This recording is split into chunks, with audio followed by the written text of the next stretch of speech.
Bonjour à tous, alors on est de retour sur Radio Apollon. C'est vrai que j'ai eu quelques petits problèmes qui ont fait que j'ai pas pu alimenter la radio, mais on est enfin de retour et on va vous proposer beaucoup de choses sur cette chaîne. Donc tenez-vous prêts. Alors aujourd'hui on va faire une chronique sur la christianophobie en France, ambiante. Donc j'espère que ça vous plaira. Le moindre commentaire critique à l'endroit de l'islam est transformé en scandale médiatique alors que le procès systématique du catholicisme est banalisé. L'agression contre une crèche vivante à Toulouse le 14 décembre dernier avait quelque chose de sidérant. On a compris qu'elle était le fait de militants radicaux déambulant à la fin d'une manifestation qui n'ont pu cacher leur hostilité devant cette expression de la religion populaire. Le catholicisme suscite apparemment chez eux une adversion irrépressible. Stop aux fachos! Le slogan lancé par les manifestants apparemment anticapitalistes, aussi stupide soit-il, est-il le révélateur de l'empoisonnement idéologique du vocabulaire politique par des termes n'ayant plus aucun rapport avec la réalité? L'homme de notre temps, lorsqu'il veut maudire quelque chose, est-il capable de ne pas le réduire au fascisme? Que l'attaque ait été préméditée ou non ne change rien à l'hostilité affichée à l'endroit de ceux qui témoignent paisiblement leur foi. Même si plusieurs médias ont voulu relativiser l'agression, en expliquant qu'elle n'avait pas vraiment eu lieu, ou qu'elle ne serait finalement qu'un fâcheux accident, comme d'habitude. Soyons toutefois sans crainte.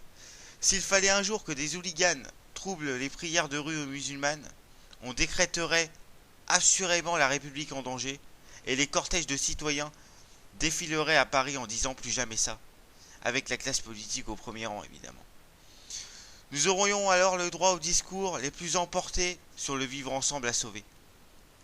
De même, le vandalisme contre les églises, régulièrement rapporté, ne semble pas émouvoir exagérément les médias, qui n'y voient généralement qu'une série de faits divers sans signification politique.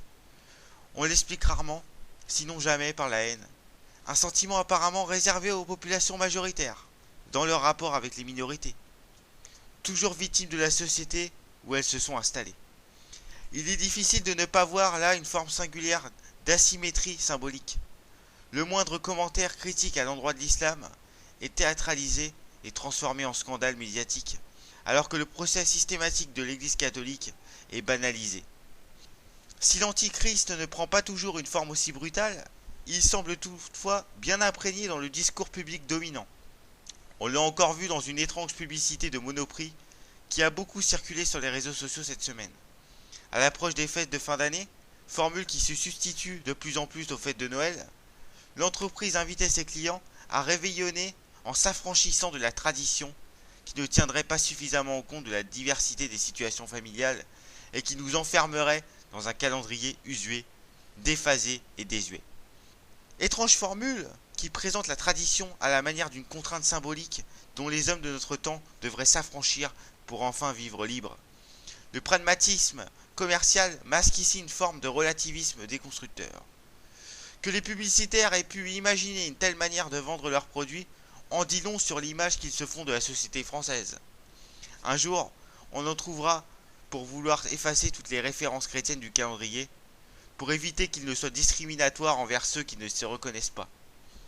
Pourquoi s'entêter à fêter Noël le 25 décembre? Et pourquoi continuer de confondre l'an zéro avec la naissance du Christ? Ces manifestations d'antichristianisme primaire ont bien moins à voir avec la poursuite de la laïcité, dont nul ne contestera la nécessité pour reconstituer un monde commun dans une société fragmentée, qu'avec une forme d'aversion décomplexée à l'endroit de tout ce qui ressemble d'une manière ou d'une autre au symbole historique distinctif de la civilisation occidentale. On prétend construire une société inclusive, ouverte à toutes les croyances. En fait, on prépare un monde vide, hostile à son héritage, devenu étranger à lui-même. Faut-il vraiment rappeler que le catholicisme en France n'est pas qu'une religion, mais la matrice d'une civilisation? Que si l'État doit sans le moindre doute être neutre devant les convictions de chacun, il ne saurait l'être par rapport à l'identité historique qui le fonde, à moins de consentir à sa désincarnation. On pourrait consacrer un long développement pour rappeler cette évidence, mais il suffit de rappeler la portée symbolique de l'incendie de Notre-Dame de Paris en avril dernier pour s'en convaincre. Qu'il soit devenu audacieux de mentionner les racines chrétiennes de la France a quelque chose d'absurde. L'antichristianisme primaire, si complaisamment ignoré par les médias, n'est peut-être rien d'autre qu'un symbole de cette passion morbide, bien singulière qu'est la haine de soi. Comme si une société progressait en s'effaçant, comme si elle s'humanisait en se dénoyautant, comme si elle grandissait en se déracinant. Merci.